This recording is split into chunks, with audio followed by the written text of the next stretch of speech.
Estimados colegas, bienvenidos a nuestro curso de interpretación de radiografía de tórax para kinesiólogos. Mi nombre es Esteban Zamora, soy kinesiólogo y les voy a presentar a continuación la clase 1, Generalidades de radiografía de tórax.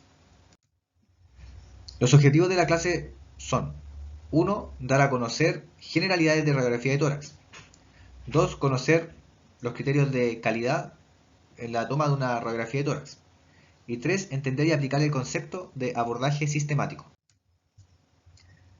Eso sí, antes de continuar y ver la parte teórica de esta presentación, quería hacerles un alcance a través de esta diapositiva.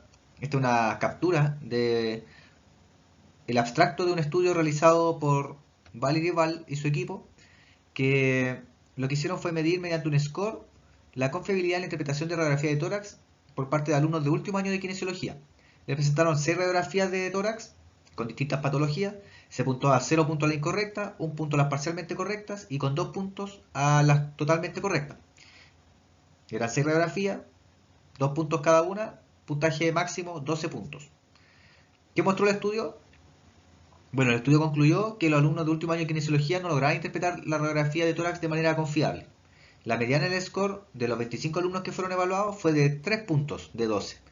Y para los alumnos que tenían algún tipo de formación respiratoria fue de 4 puntos de 12. Es decir, deficiente. Esto nos muestra la necesidad de formación en los alumnos de último año de kinesiología en la interpretación de radiografía de tórax, ya que ellos lo más seguro es que tengan que desempeñarse eventualmente en algún área relativa al área respiratoria. ¿Ya? Para el kinesiólogo titulado, ya formado, por supuesto que la instancia de capacitación también les puede servir. Y bueno, como profesionales, la idea es que siempre estemos constantemente perfeccionándonos.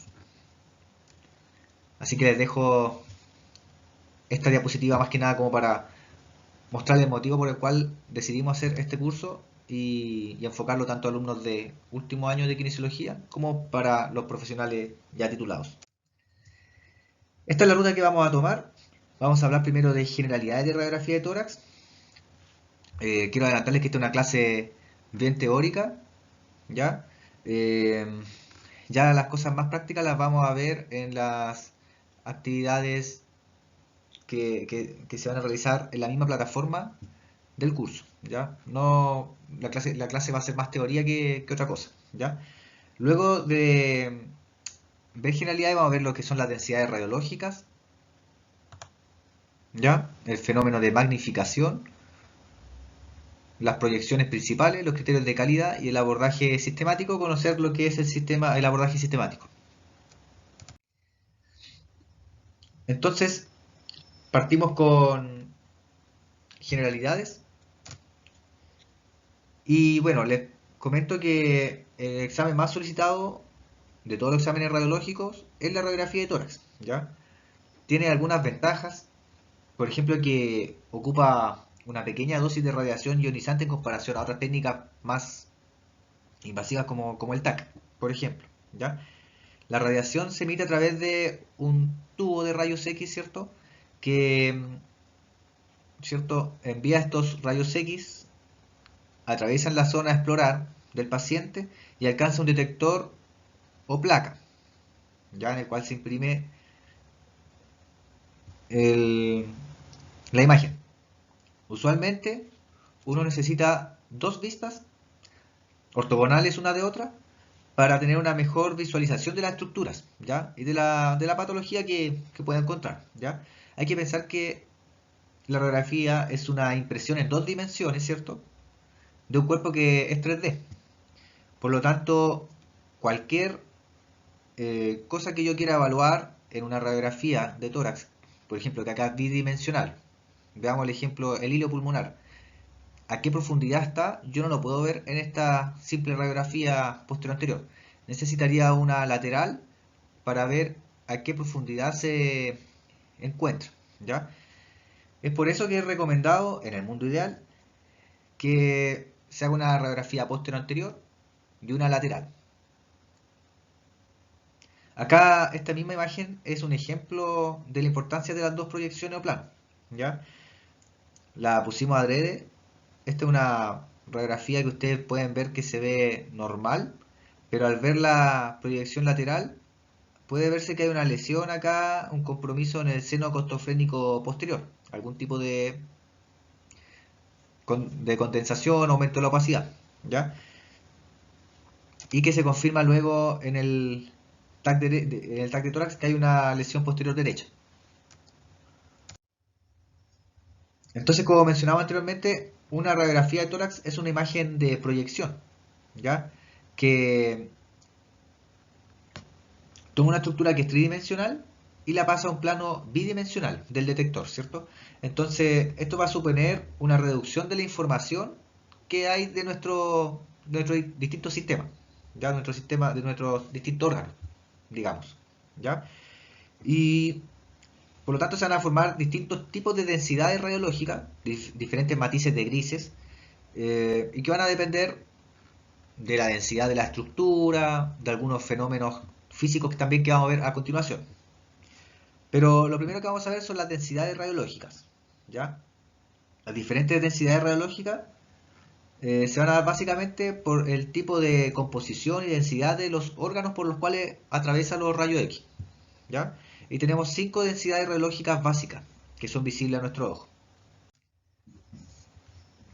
Estas son las 5 densidades radiológicas básicas. 1, 2, 3, 4, 5, ¿ya? Tenemos la densidad aire o gas, la densidad grasa, agua, calcio y metal. Van aumentando en cuanto a radioopacidad y disminuyendo en radiolucidez. Son términos antagónicos, radiolucidez y radioopacidad, ¿cierto? Definimos radiolucencia o radiolucidez como a la capacidad del haz de rayos X de pasar a través de los tejidos, ¿ya? Y se traduce en un ennegrecimiento de la imagen. Entonces, por ejemplo, si el haz de rayos X pasa en el aire, en el fondo no interactúa con el aire y vamos a ver la imagen negra, ¿ya? Con la grasa va a pasar algo similar, pero va a interactuar un poco más y que va a ser menos radiolúcido y así hasta llegar al metal, que en realidad no tiene nada de radiolucidez, ¿ya? Radioopacidad, como comentamos, es un término antagónico a radiolucidez y se refiere a cuánto el haz de rayos X interactúa con el objeto, ¿ya? Que al ser más denso, por ejemplo el calcio, se va a ver más blanco, ¿ya? Entonces, al pasar por el aire o gas, la verdad que va a haber una nula radioopacidad, ¿cierto? No va a interactuar los rayos X con el aire. Al pasar por la grasa va a haber un poco más de radioopacidad, ¿cierto? Porque va a interactuar más con los tejidos. Y así va en incremento hasta llegar al metal en el que está la mayor cantidad de interacción y que por lo tanto se va a ver blanco en la radiografía de tórax, ¿ya? Son 4 las densidades radiológicas biológicas, ¿cierto? El aerogás, que lo vamos a encontrar en nuestro sistema orgánico, la grasa, el agua y el calcio hueso, ¿ya? El metal, en cambio, se toma como un quinto tipo de radiodensidad que la podemos ver por artroplastía, algún tipo de stent, distintos tipos de utensilios médicos que pueden verse en la radiografía.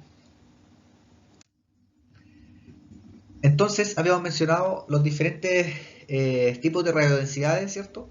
O densidades radiológicas. Acá tenemos en la radiografía de tórax lo que es la densidad aire, ¿cierto?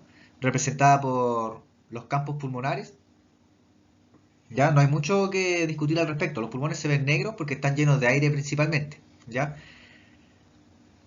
Es radiolúcido, por lo tanto, en la radiografía de tórax. Luego de la densidad aire, le sigue la densidad grasa, ¿cierto? A menudo las densidades tipo grasa pueden aparecer, por ejemplo, acá en la axila, en la radiografía posterior anterior de tórax, ¿ya? Y se ven como una radiolucencia clara, ya lógicamente más radiopacas que el aire, y son sombras más bien oscuras grises que van a variar harto dependiendo de la localización, ¿ya? Y también de la cantidad de tejido graso que posea el paciente, ¿ya? Se puede encontrar también en el nivel abdominal, ¿cierto? Es más fácil de distinguir el tejido que es más graso, ya también una radiografía de cadera. Pero acá en la radiografía de tórax en general lo vamos a ver en esta zona, ¿ya? Luego viene la densidad agua o densidad tejido blando también como se le denomina, ¿ya? Las estructuras de tejido blando que se encuentran en el tórax incluyen el corazón, ¿cierto? Y los grandes vasos, ¿ya? Y también involucra las vísceras abdominales, ¿cierto? Y las cúpulas diafragmáticas, ¿ya? Estas van a aparecer de color más bien blanco, ¿cierto? Tienen una notable mayor radiopacidad que los pulmones y por lo tanto, si yo encuentro, por ejemplo, que algún bronquio tenga algún tapón mucoso o esté lleno con algún fluido o haya relleno alveolar, la apariencia resultante se va a asemejar al blanco de esta estructura, ¿ya? Y ahí uno empieza a sacar algunas conclusiones, ¿ya? Entonces se le denomina densidad de tejido blando o densidad agua porque en el fondo si por ejemplo aumenta el contenido de nivel de agua a nivel pulmonar se va a ver similar a la estructura de tejido blando que se encuentran acá. Ya tienen, se comportan igual el tejido blando con el agua en cuanto a su radiodensidad, ya independiente de la composición.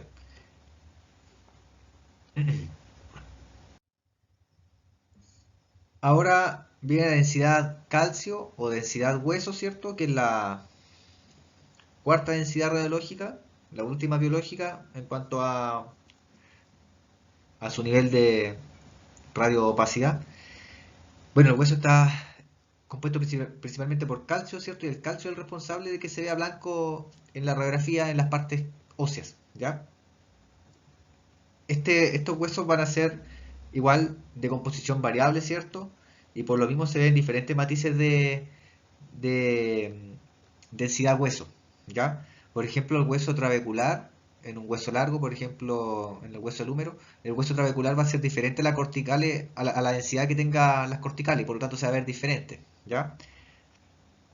El hueso compacto, ¿cierto? Es casi impenetrable y se presenta como un blanco más intenso, mientras que el hueso trabecular deja atravesar parte de los rayos X, ¿ya? Lo mismo pasa con las costillas, las clavículas, las escápulas, ¿cierto? Y las vértebras que van a tener diferentes interacciones con los rayos X, por lo tanto se van a ver con diferentes matices de blanco, ¿ya? Pero se van a ver notablemente diferenciadas de otro tipo de densidades, como por ejemplo la densidad aire, ¿ya? Va a contrastar ahí y se va a poder diferenciar la estructura ósea. Y por último, tenemos la densidad metal, que es una densidad no biológica, ¿cierto? Artificial. El metal absorbe más que cualquiera de las cuatro densidades anteriores y por eso se ve notablemente más blanco, ¿ya?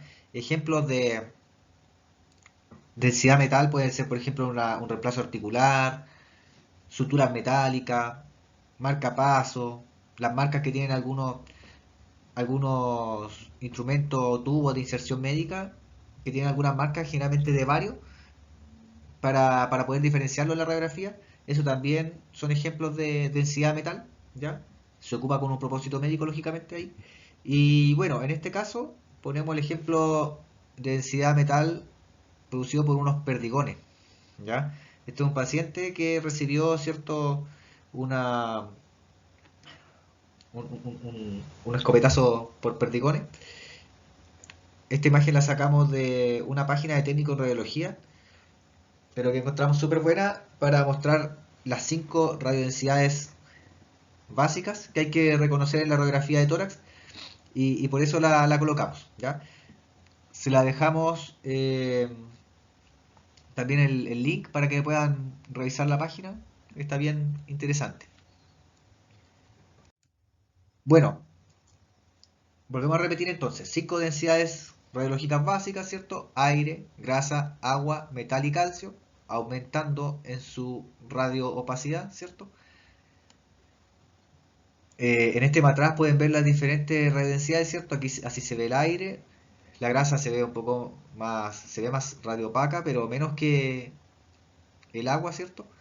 Acá hay una llave dentro del matraz para ver cómo es la densidad metal y una persona acá, una mano sostiene el matraz y se puede ver cómo es la densidad calcio. Bien ingeniosa la imagen. Entonces, ya hablamos de lo que son las densidades radiológicas, ¿cierto? Pero no solo las densidades radiológicas básicas son las que van a modificar cómo se ve una radiografía. Existen otros fenómenos que van a alterar la forma en que se ven las imágenes, ¿ya? Entonces, lo que estamos viendo ahora son este tipo de fenómenos que van a alterar cómo uno visualiza la imagen. Ahora vamos a ver lo que es el fenómeno del signo de la silueta, ¿ya? O fenómeno de la silueta. Este fenómeno se debe más que nada a que cuando hay un contacto entre dos estructuras de similar radiodensidad, se va a perder el borde que las delimita, ¿ya? Entonces, por ejemplo, acá tenemos con densidad agua o de tejido blando, ¿cierto? Tenemos acá el mediastino.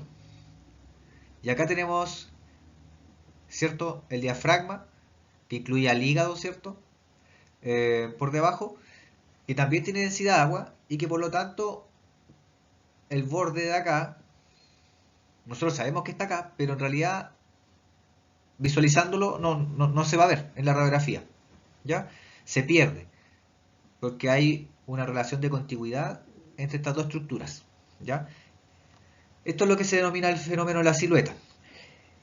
Este fenómeno de la silueta, nosotros nos aprovechamos de este fenómeno físico para ver dónde se encuentran algún tipo de lesión pulmonar o no pulmonar en una radiografía, ¿ya? Por ejemplo, acá tenemos el signo de la silueta, ¿cierto? Entre el mediastino, ¿cierto? Y esta zona, ¿cierto? Que está llena de líquido pleural y que está en contacto, ¿cierto? Está en contigüidad con el mediastino.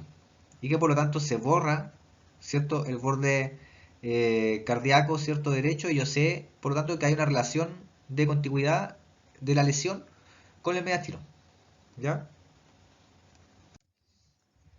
Además del fenómeno de la silueta, tenemos otro fenómeno que puede alterar la visualización de una radiografía y que es el fenómeno de sumación de densidades, ¿ya? En este fenómeno también se refiere a la interacción de dos estructuras diferentes, pero que se van a superponer y que no van a estar en contacto. No tienen una relación de contigüidad como era el fenómeno anterior, ¿ya? Aquí vemos, ¿cierto? Que tenemos una radiografía lateral, un esquema de una radiografía lateral y aquí una radiografía de tórax lateral normal, ¿ya? Tenemos la densidad de agua de mediastino, la densidad aire de los pulmones, ¿cierto? Y vemos acá que la densidad calcio de la columna vertebral va a ir disminuyendo al ir hacia caudal. Ese es un fenómeno normal, ¿ya? Entonces yo siempre que veo una radiografía de tórax en su proyección lateral, yo voy viendo que va disminuyendo la radiodensidad de los cuerpos vertebrales. Eso es la normalidad, ¿ya? Pero ¿qué pasa acá? En este ejemplo del lado derecho, tenemos que hay un aumento de la radiodensidad acá a caudal, ¿cierto? En este cuerpo vertebral, producto de algún tipo de lesión intrapulmonar, ¿cierto? Que no necesariamente está en una relación de contigüidad con la columna vertebral, tampoco es una lesión de la columna vertebral en sí, sino que hay una sumación de densidades, se suma la densidad de la se suma la densidad de la columna vertebral a la de la lesión existente acá, ¿ya? Eso es la sumación de densidades y por eso aquí es importante, yo voy viendo cómo va disminuyendo la radiodensidad en la columna vertebral y si veo que hay un aumento, bueno, es porque alguna lesión hay acá en la parte posterior del pulmón. Y por último, otro fenómeno que también puede alterar la, la forma en que se visualiza la radiografía de tórax es el fenómeno de magnificación. Vamos a hablar de él a continuación. El fenómeno de magnificación se refiere a la modificación del tamaño de la estructura según su distancia a la placa receptora de los rayos X. Esto se debe a la característica divergente de los rayos X. Por ejemplo, en esta imagen, uno ve, ¿cierto?, este foco de luz que se comporta al igual que un foco, que un tubo de rayos X. Va a enviar este haz divergente de rayos, ¿cierto? Divergente, es decir, que se distribuye en forma como de abanico, ¿cierto? Se abre. Y mientras más lejos yo tenga la estructura a evaluar de la placa receptora, ¿cierto?, más grande o más magnificada se va a ver la imagen, ¿ya? La sombra va a ser más grande. En cambio, si yo acerco la estructura, en este caso la mano, si yo la acerco a la pared, ¿cierto?, el tamaño de la sombra va a ser similar a la estructura original, ¿ya? Entonces, esto tiene una implicación en lo que es la radiografía de tórax. Acá tenemos, ¿cierto?, dos pacientes. A uno se le está haciendo una radiografía de tórax posterior anterior y a otro paciente una radiografía de proyección anterior o frontal. En el paciente que se le está haciendo la radiografía de proyección posterior anterior, ¿cierto?, tiene la placa pegada, ¿cierto?, a la parte ventral de su cuerpo. El haz de rayos X parte desde su zona posterior.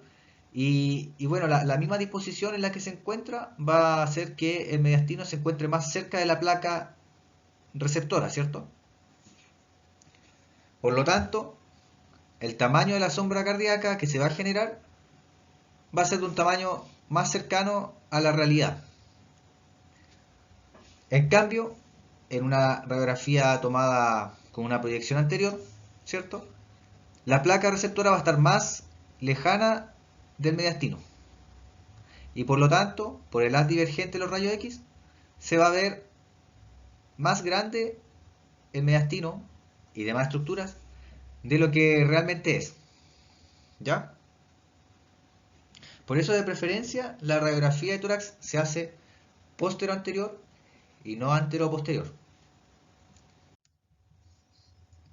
Por el mismo fenómeno de magnificación, la radiografía de tórax lateral se va a realizar preferentemente con el paciente con el lado izquierdo pegado, ¿cierto?, adosado ahí a la placa receptora, de manera de que el mediastino esté lo más cerca posible de la placa detectora y disminuir el efecto de magnificación. Si estuviese del otro lado, el corazón se vería más grande de lo que realmente es. Ahora que ya vimos densidades radiológicas, vimos fenómenos que alteraban o modificaban cómo uno ve la radiografía de tórax, ¿cierto?, el fenómeno de sumación de densidades, el fenómeno de la silueta, el fenómeno de la magnificación. Ahora vamos a entrar en lo que son las proyecciones. En realidad vamos a nombrar las proyecciones principales. Entonces, bueno, primero destacar que la posición radiológica que vamos a utilizar o que se va a utilizar va a depender de la situación, contexto en la que se realice el examen. Por ejemplo, si el paciente es ambulatorio versus el paciente hospitalizado. También va a depender del objetivo del examen. Si es un abordaje inicial, las proyecciones convencionales van a ser la utilizada. Ahora, si hubiese una sospecha diagnóstica más específica, no se contase con TAC, fuese en una zona más bien, quizá más rural, se pueden usar otras proyecciones que son alternativas para diferenciar patologías bien específicas. Por ejemplo, la proyección lordótica para valorar los ápices pulmonares, o en decúbito lateral para ver derrames pleurales pequeños, ¿ya? Pero nosotros vamos a abordar las principales, que son las que se ocupan de manera estándar, que son la posterior anterior, ¿cierto?, la anterior y la lateral, ¿ya? La radiografía de tórax posterior anterior, que es la que pueden ver acá, como la forma en que se toma, la posición estándar que se ocupa es con el paciente en bípedo, ¿cierto? Es la que se ocupa típicamente, por lo tanto, en el paciente ambulatorio, en un paciente vigílico operador. Para su ejecución, el paciente entonces está parado, ¿cierto?, frente a la placa detectora, y esta posición tiene la ventaja de disminuir la magnificación del mediastino, como mencionábamos anteriormente, y también al tomarse en posición bípeda existe una cantidad mayor de pulmón visible, ¿ya? El paciente tiene que abrazarse a sí mismo, por lo tanto las cápulas se desplazan hacia el lateral y también se puede ver mayor cantidad de pulmón si lo comparamos con una radiografía de proyección anterior como la que ven acá, ¿ya? La radiografía anterior o frontal de tórax es la usada en el ambiente generalmente, o sea, en el ambiente intrahospitalario, en el paciente hospitalizado, y se le denomina también radiografía bedside porque se hace al lado de la cama. Se realiza con un dispositivo de rayos X portátil y bueno, el emisor de los rayos X se encuentra por delante del paciente, mientras que la placa detectora del haz de los rayos X se encuentra por detrás, acá en el respaldo del paciente, ¿ya? Tiene varias desventajas frente a la radiografía posterior anterior. Una es que el fenómeno de magnificación se va a ver aumentado, por lo tanto el corazón y las estructuras torácicas se van a ver un poco más grandes. Otra desventaja es la dificultad para obtener una buena inspiración, ¿cierto? Y también la pérdida de la posición erecta, ¿cierto? Que hace que se vea menos inspirada la radiografía al no poder desplazar hacia caudal el diafragma, ya por un tema de vísceras abdominales, ¿ya? Otra cosa además es que la placa detectora no siempre se puede situar de la forma más óptima posible, ¿ya? Ahora es lo que nos ofrece la realidad hospitalaria nomás. No todos los pacientes van a poder hacer una radiografía posterior anterior y ahí uno tiene que solamente tener esas consideraciones, esas desventajas, tenerlas consideradas para al ver la radiografía de tórax hacer conclusiones que sean acertadas. Acá pueden ver entonces dos radiografías de un mismo paciente, una posterior anterior, ¿cierto? Y una anterior, o anterior posterior o frontal. Varias desventajas con esta proyección entonces, ¿cierto? Las cápulas no se pueden sacar fácilmente del campo, ¿cierto? Del campo pulmonar. El nivel de inspiración va a ser más deficiente. Y bueno, lo más relevante es que el mediastino se va a ver magnificado. No siempre el paciente necesariamente va a tener un corazón agrandado, sino que más bien es por efecto de la magnificación de los rayos X. Ya como pueden ver, el paciente tenía una sombra cardíaca normal, pero como la radiografía no fue de la mejor calidad, se ve una silueta cardíaca anormalmente grande. Entonces hay que considerar esta situación al evaluar la radiografía de tórax, ¿ya? Y bueno, la proyección lateral, ¿cierto? Es un complemento muy importante de la radiografía posterior anterior, cuando se puede realizar, ¿cierto? En el paciente ambulatorio.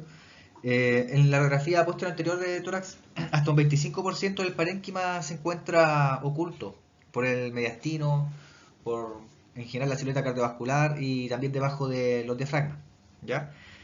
Y en ese sentido la radiografía lateral es un complemento súper bueno para evaluar y localizar lesiones pulmonares que pueden estar ocultas en una proyección posterior anterior y bueno, por lo mismo se pide en general posterior anterior y lateral, ¿ya?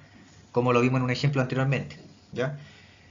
Se realiza idealmente, como habíamos conversado, con el hemitórax pegado el hemitórax izquierdo pegado a la placa detectora para disminuir el efecto de magnificación, ¿ya? Y en este cuadro se resumen las características principales de las principales proyecciones, más que nada como para tener ahí como para que la puedan leer bien resumida.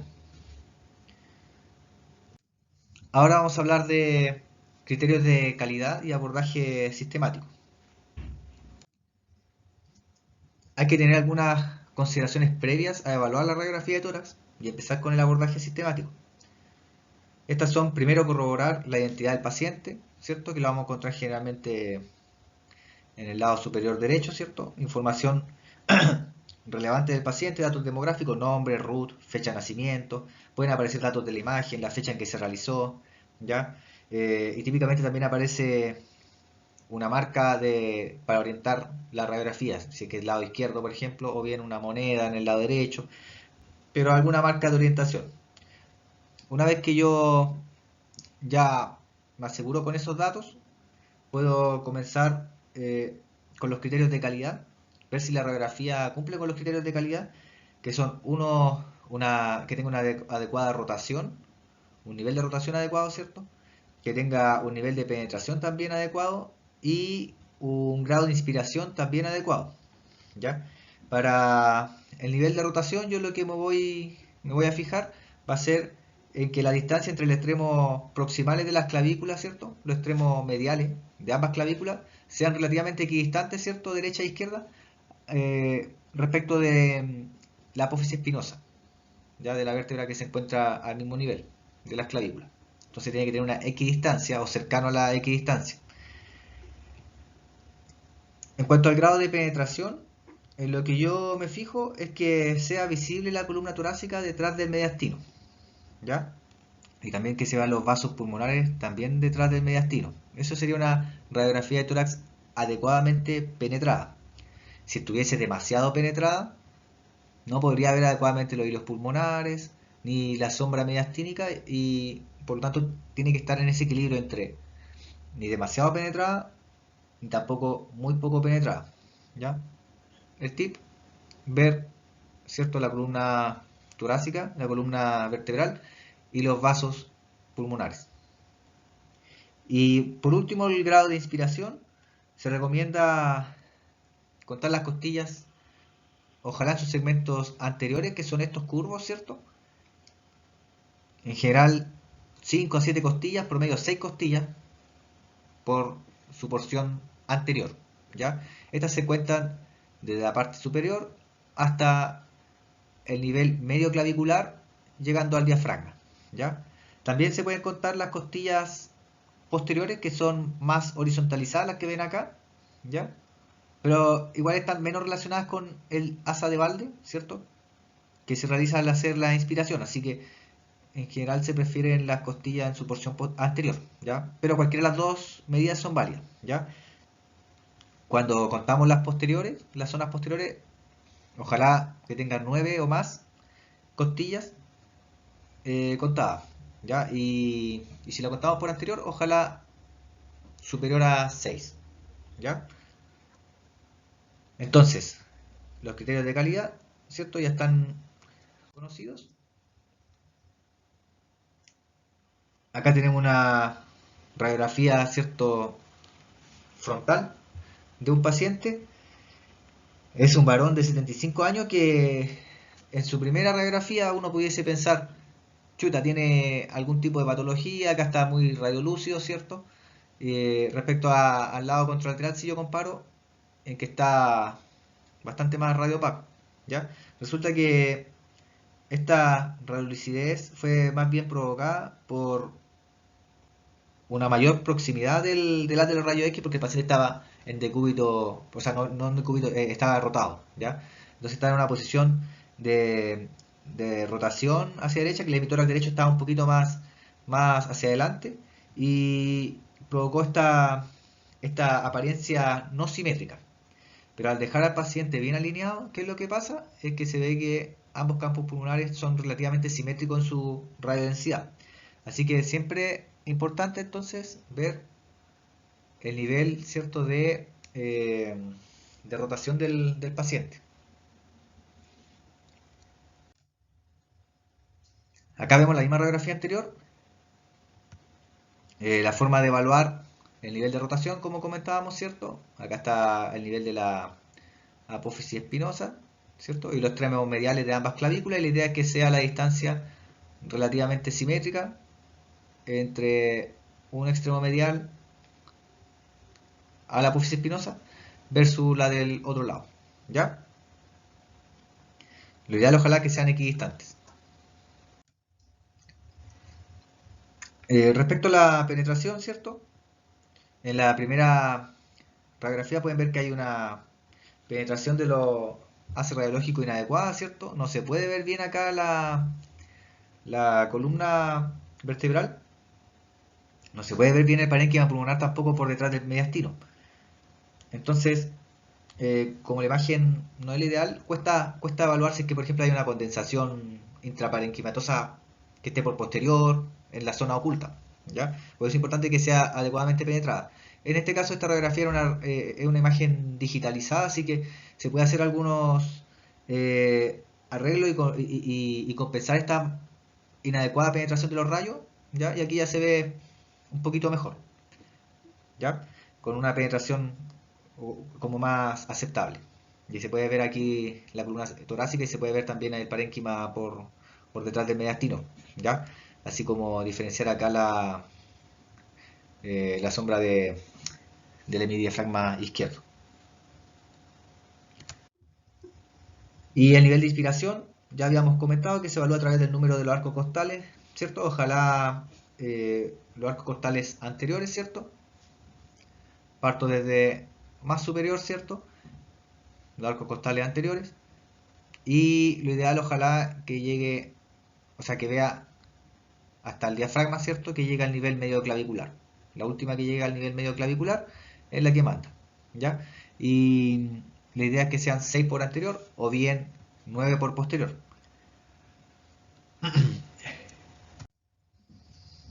Ahora sí, respecto al abordaje sistemático, bueno, primero comentarles que no es que exista una fórmula, ¿ya?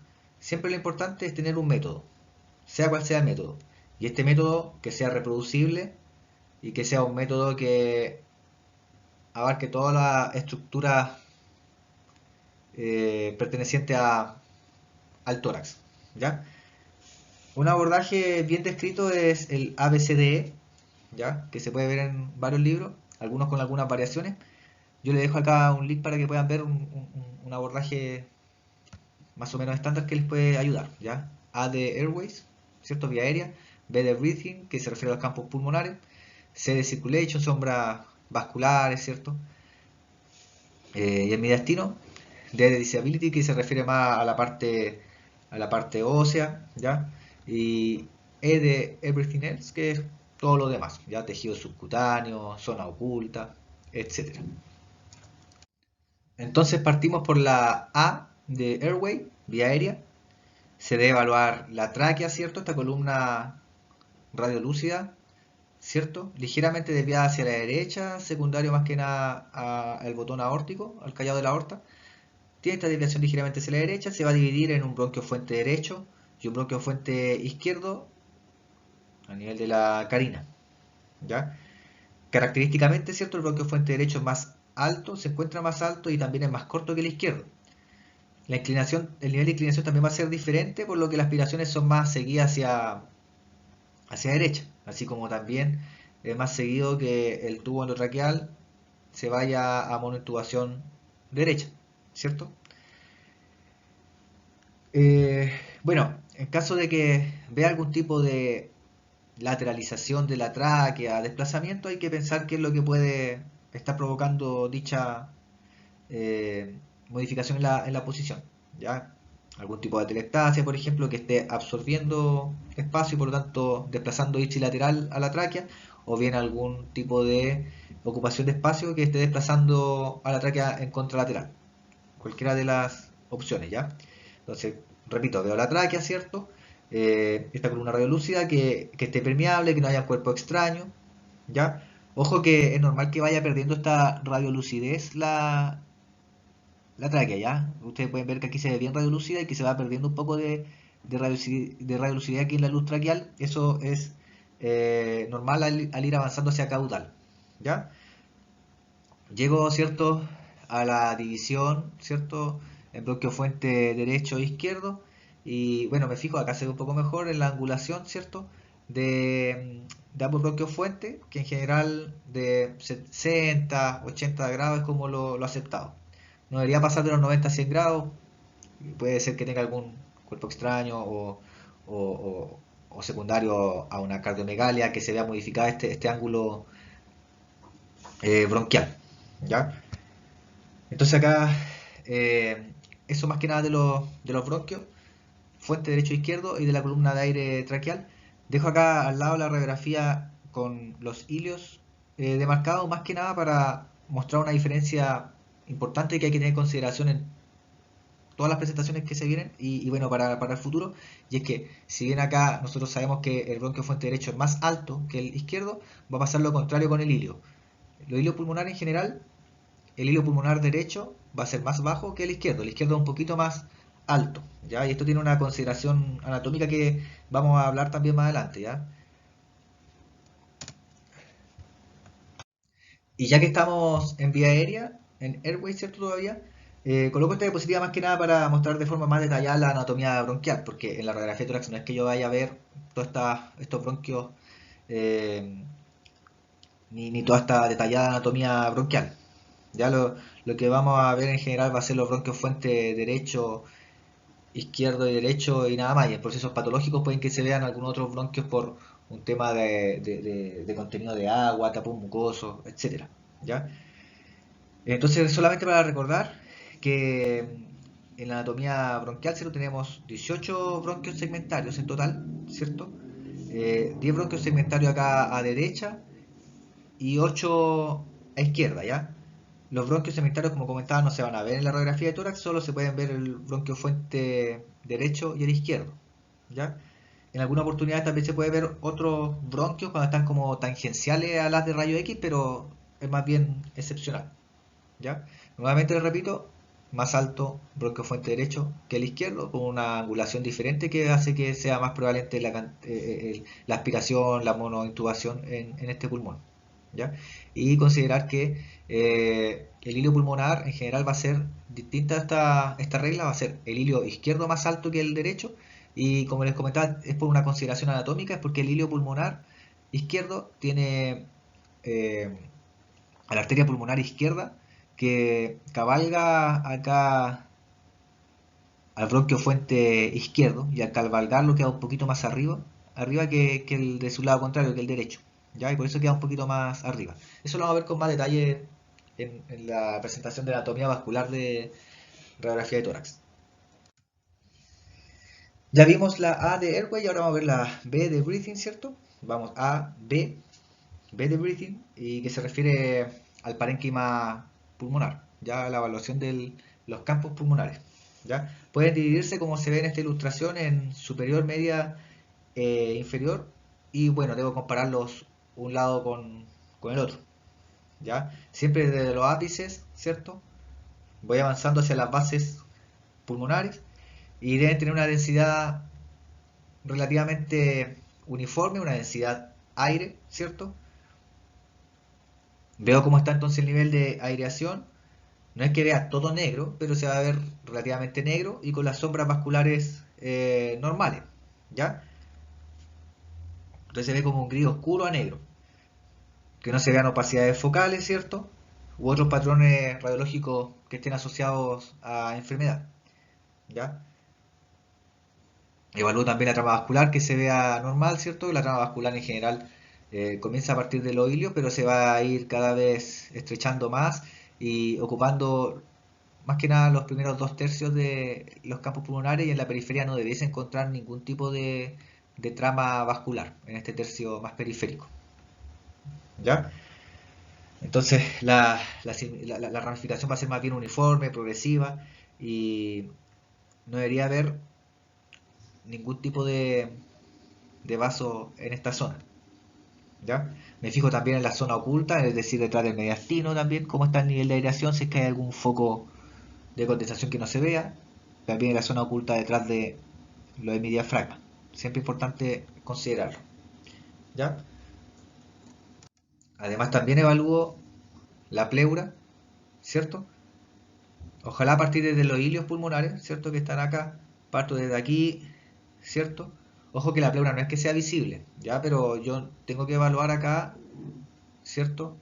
Esta zona en busca de procesos patológicos, como por ejemplo una pleura engrosada, o lo más importante es descartar un neumotórax, ¿ya? Sobre todo en las partes apicales, que los ápices pulmonares son tan radiolúcidos que en general uno puede confundirse y pensar que puede haber un neumotórax. Entonces, como revisar detalladamente estas zonas, ¿ya?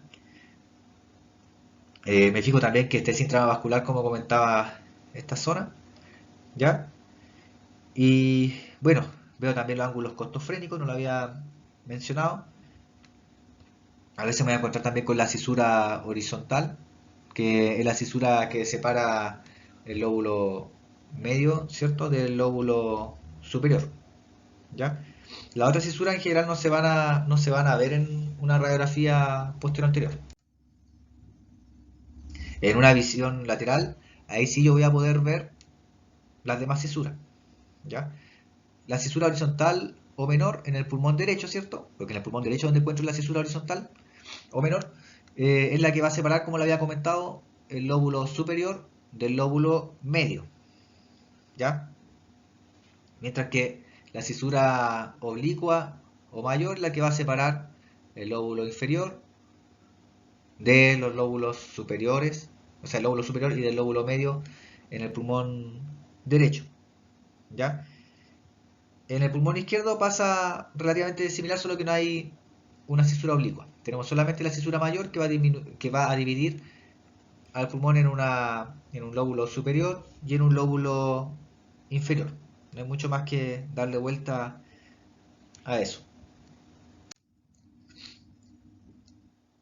Entonces, como comentábamos, es importante evaluar la zona oculta y los recesos costofrénicos, ¿cierto? Siempre fijarse que estén libres, fijarse en las cúpulas diafragmáticas, ¿cierto? Y ver cómo están las zonas ocultas del pulmón, ¿ya? La cúpula diafragmática derecha va a tender a ser un poco más alta que la izquierda, ¿cierto? Por el hígado. Y eso es la regla general, ¿ya? No siempre, a veces se puede ver a una altura similar o incluso al revés, pero va a ser una proporción menor de pacientes. A, B, C. Vamos en la C de circulation ahora, que se refiere básicamente al contorno cardiomediastínico. Y bueno, partimos primero por los hilios pulmonares, que ya lo habíamos mencionado, pero importante siempre recordarlo, deben estar más o menos a la misma altura, con un poquito más alto el hilio pulmonar izquierdo por la consideración anatómica que les comentaba, ¿cierto? De que la arteria pulmonar izquierda cabalga el bronquiofuente izquierdo y hace que se vea más alto.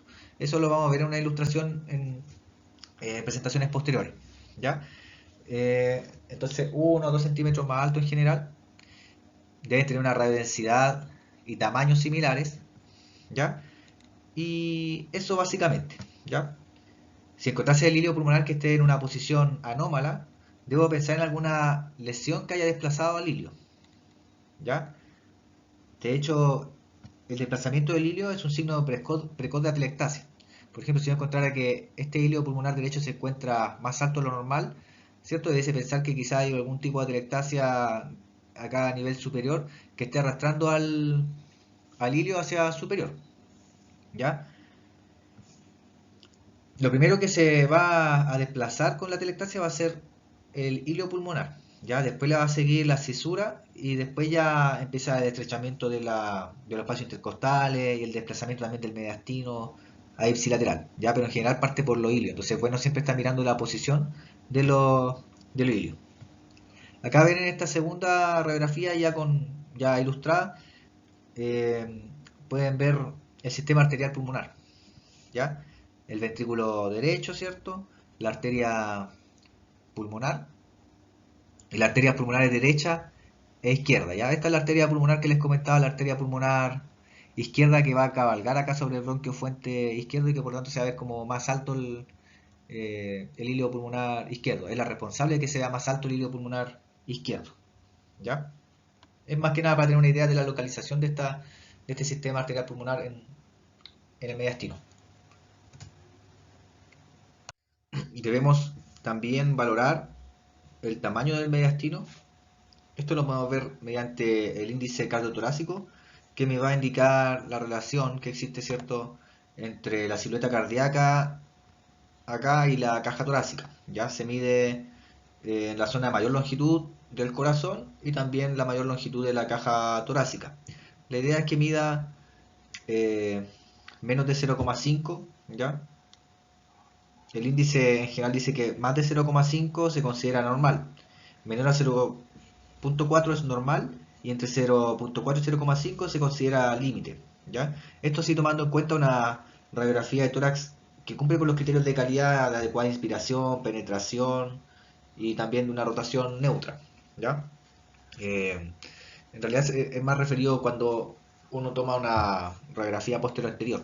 Pero cuando vemos una radiografía frontal típica con una técnica radiológica regular, que es lo que se tiende a ver en la realidad hospitalaria, muchas veces se ven siluetas cardíacas ensanchadas, pero que son asociadas a pobre inspiración, una mala técnica radiológica, ¿ya? Entonces uno tiene que tratar de sopesar esos hallazgos, ¿ya?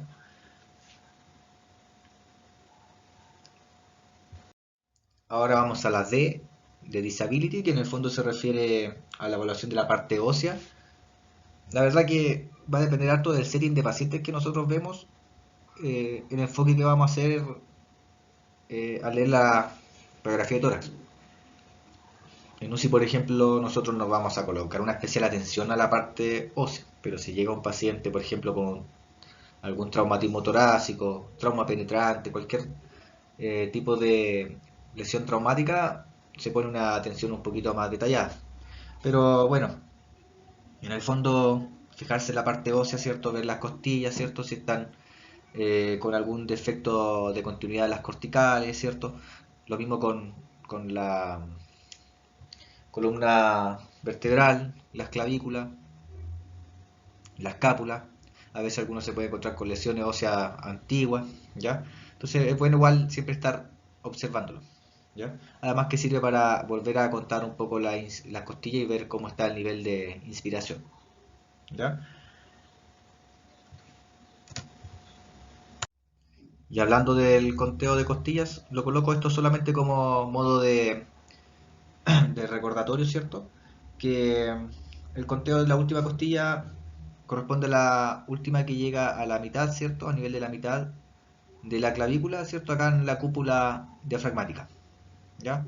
En este caso acá llegó la séptima costilla, ¿ya? La séptima costilla refiriéndose al arco anterior, ¿ya? Porque si contamos por posterior nos quedan varias más hacia atrás, pero que van a, que van a ser diferentes ahí el punto de corte. Ya recordar que 6 costillas por anterior, 5 a 7 es lo que se menciona. 5 a 7 costillas por anterior y 9 costillas por posterior. ¿Ya?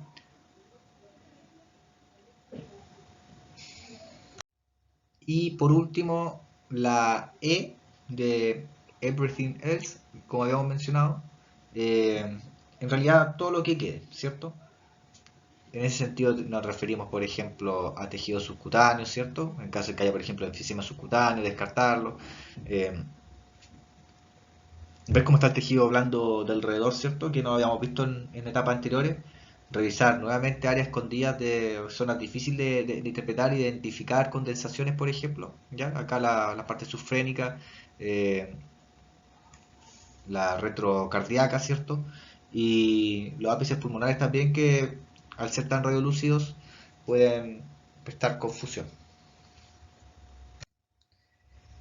Y bueno, eso corresponde al abordaje sistemático, ¿ya?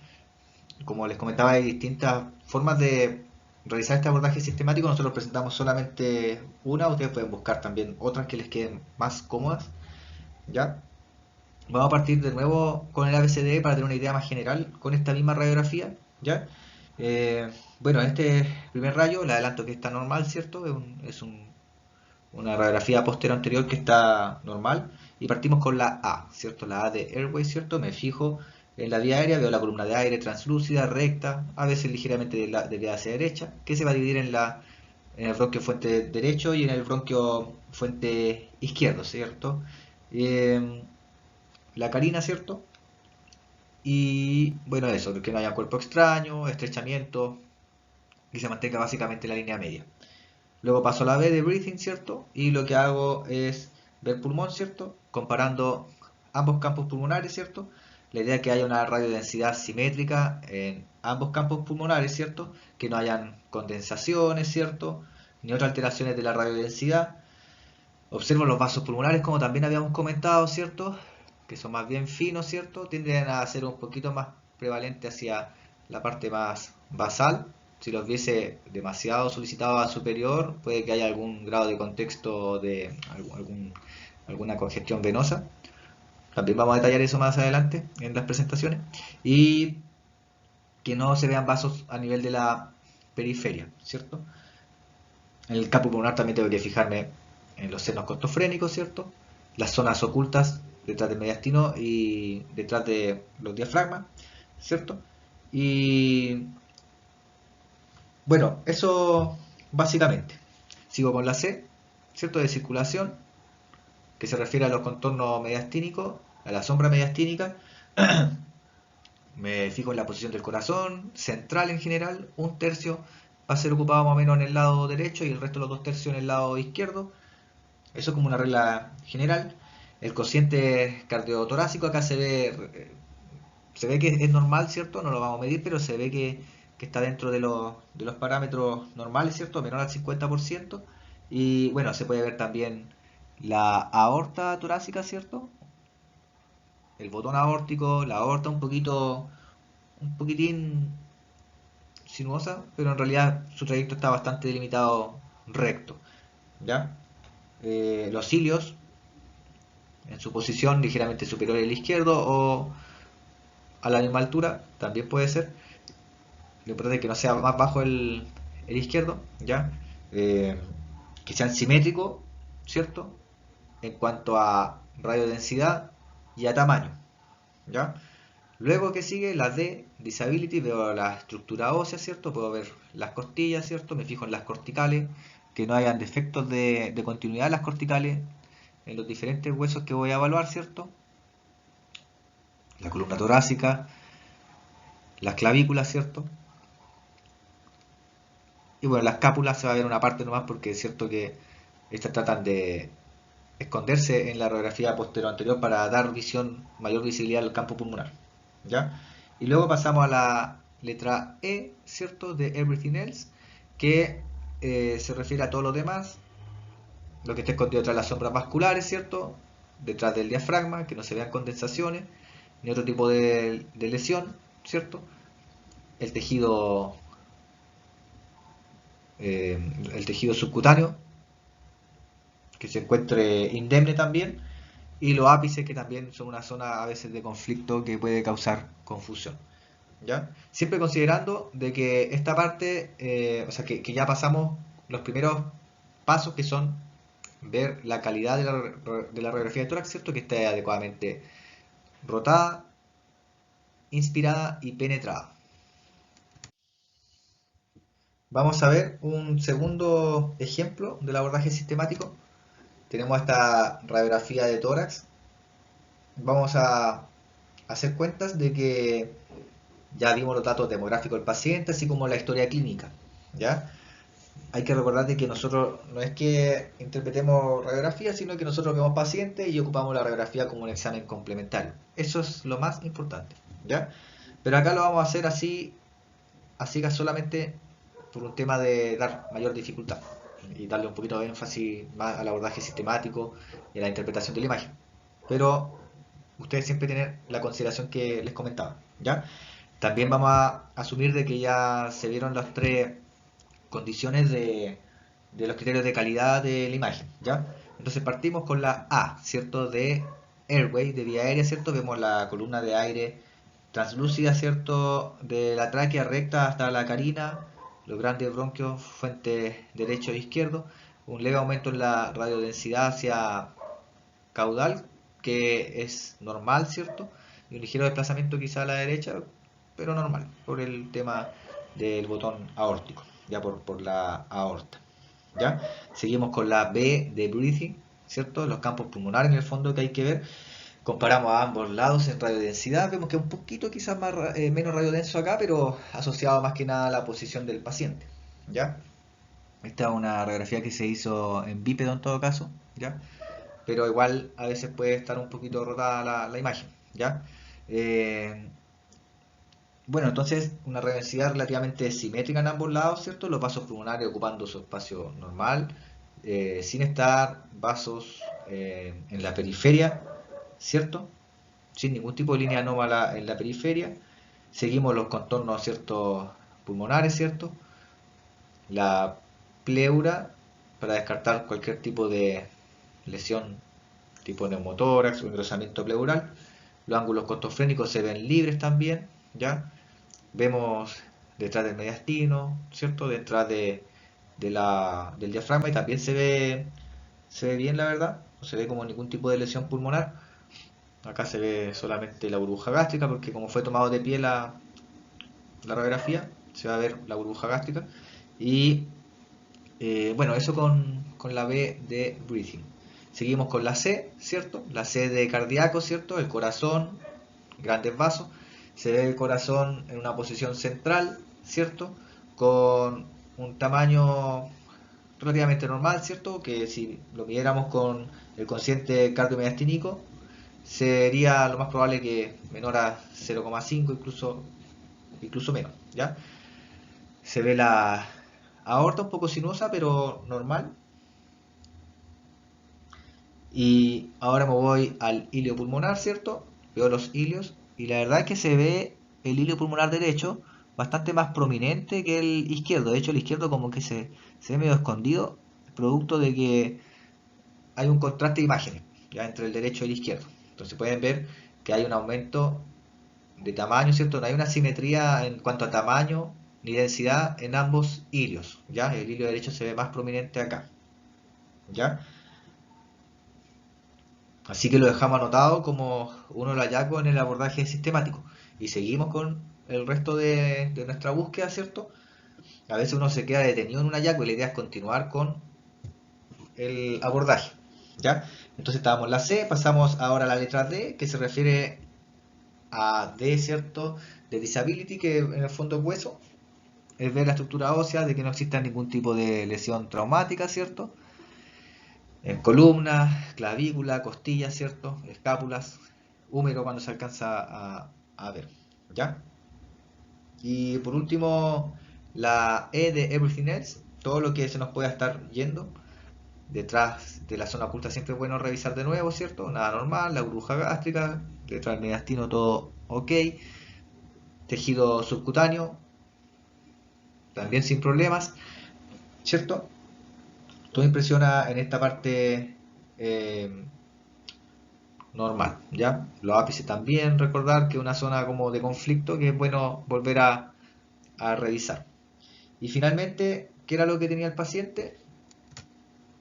Tenía una masa en el hilo pulmonar derecho que se comprobó con TAC. Este era un paciente que tenía un cáncer renal con metástasis y se le encontró esta masa en el hilo pulmonar derecho, ¿ya? Como les comentaba acá, no les comenté la clínica del paciente porque eso te empieza, si está ese antecedente de historia clínica de, de metástasis, automáticamente hubiésemos tenido como una sospecha diagnóstica mayor.